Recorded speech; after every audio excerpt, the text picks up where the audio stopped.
Elkland massacre is one of the most chilling cases of familial annihilation in Missouri history, a crime defined by betrayal, calculated deception, and an attempt to frame a 14-year-old.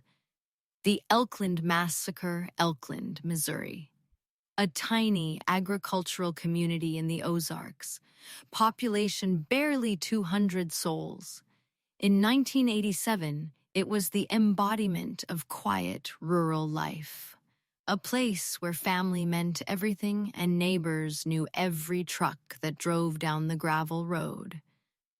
But on the morning of September 25th, that serenity was violently shredded by a crime so cold-blooded and calculated, it exposed a darkness hiding in plain sight. This is the story of the Elkland Massacre. The victims were two closely related families, the Schnicks and the Buckners. Julie Schnick lived on her farm with her husband, James Schnick, and their two small children. 7 miles away, her brother, Steve Buckner, lived with his wife, Jeanette, and their 4 sons, 14-year-old Kirk, Dennis, Tim, and 2-year-old Michael. They were hard-working farming families, bound by blood, shared responsibilities, and the belief that the ties between them were unbreakable.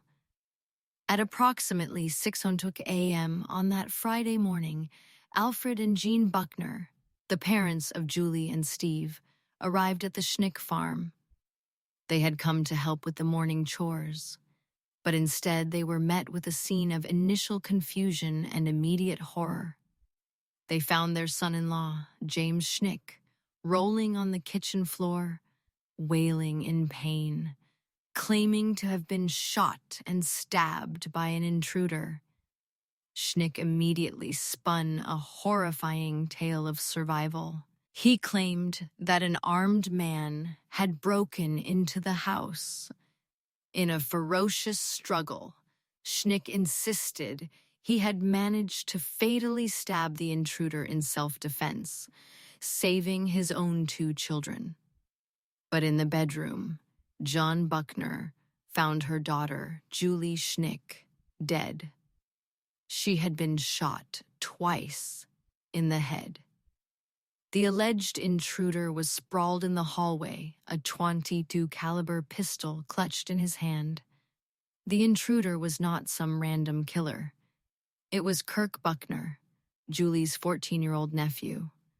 James Schnick asserted that his troubled nephew, Kirk, had snapped, murdered his own family, and then driven the 7 miles to the Schnick farm to continue his rampage. Webster County Sheriff Eugene Fraker and his deputies were dispatched to the Buckner farm. What they found there confirmed the scale of the tragedy, but simultaneously shattered the easy narrative James Schnick had presented. The crime scene, unspeakable horror. The scene at the Buckner home was one of systematic execution. Inside, deputies found the bodies of the 3 youngest Buckner children. 8-year-old Dennis Buckner and 10-year-old Tim Buckner were found in their beds. Each boy had been shot twice in the head, the bullets delivered with horrifying precision, suggesting they were killed while asleep or resting. 2-year-old Michael Buckner was found in his playpen in the living room. He had been shot once in the temple. The sheer brutality and intimacy of these killings were difficult to process. The killer had moved silently and efficiently through the small home, targeting the most vulnerable members of the family. Kirk's mother, Jeanette Buckner, was found outside the farmhouse, in front of a milk barn on the property. She had been shot once in the head, likely killed as she tried to flee or while she was out doing early morning chores. The final victim, Steve Buckner, the father, was found later, having been shot to death as well. 7 lives, spanning 3 generations, annihilated. Initial suspicion pointed to Kirk Buckner as the perpetrator of the entire massacre, an angry, overwhelmed teenager who snapped and committed a family murder-suicide. But as detectives, led by Sheriff Fraker, reviewed the physical evidence, the narrative quickly unraveled. The crime scene began to speak a different truth. The suspect, James Schnick. The self-proclaimed hero, James Schnick, became the primary suspect. James E. Schnick was 36 years old at the time, a farmer and a church deacon, known in the community. But investigators soon discovered his claims were riddled with blatant discrepancies. The wounds, Schnick's self-inflicted injuries, gunshots and stab wounds to his abdomen and lower leg, were minor and superficial, nowhere near the life-threatening injuries one would expect from a ferocious struggle. They were designed to look painful, but were quickly dismissed as staged upon medical examination. The left-handed lie. Kirk Buckner was definitively left-handed. The murder weapon, the .22 caliber pistol, was found purposefully clutched in the rigor mortis grip of his right hand. A professional or experienced killer might overlook this detail, but not a man desperate to construct a believable false narrative. The body movement. Schnick claimed the alleged struggle with Kirk occurred at the Schnick house. Yet, detectives realized the timeline and the nature of the wounds did not match up. Furthermore, Steve Buckner's 250-pound body had been moved significant distance from where he was likely shot.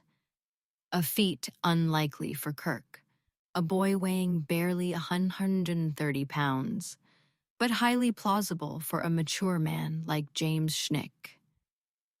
Authorities began investigating Schnick's possible motive, which led them straight to financial gain. Schnick stood to benefit significantly from wills and insurance policies upon the deaths of his wife, Julie, and his relatives. The massacre, rather than being a random act of teen madness, was a calculated execution intended to clear debt and seize assets. Narrator, faced with the mounting forensic evidence and the inconsistencies in his story, especially the revelation that Kirk was left-handed, James Schnick finally broke. He confessed. He admitted that he had planned and executed the entire horrifying mass murder of 7 members of his own family, and then attempted to pin the entire atrocity on his dead nephew, Kirk Buckner. Updated timeline and current status. Narrator. The legal battle was lengthy, reflecting the magnitude of the crime. 1987, September 25th. The massacre occurs. James Schnick confesses shortly after. 1988, May 24th. James Schnick is convicted on 3 counts of murder. Julie Schnick, Kirk Buckner, and Michael Buckner, and is sentenced to death. 1991, December 17th. The Supreme Court of Missouri reverses and remands the convictions due to prejudicial error concerning jury selection, preventing the death penalty from being carried out immediately. 92, May 1st. On remand, James Schnick is resentenced to multiple terms of life imprisonment without parole for the 7 murders. He is committed to the Missouri Department of Corrections. For over 3 decades, James Schnick remained incarcerated, serving his multiple life sentences. The specter of his crime, however, continued to haunt the descendants of the Buckner and Schnick families. 2024, May 11th, James E. Schnick dies at the age of 73 while incarcerated at the South Central Correctional Center in Licking, Missouri. The Missouri Department of Corrections listed the cause of death as natural causes, finally bringing a definitive end to the life of the man responsible for the Elkland massacre. The massacre destroyed one family and irrevocably scarred another. The case of James Schnick stands as a devastating monument to the fact that sometimes the greatest monsters are those who wear the mask of family, and the darkest crimes occur not in the shadows of a big city, but on a quiet farm road in the heartland of America.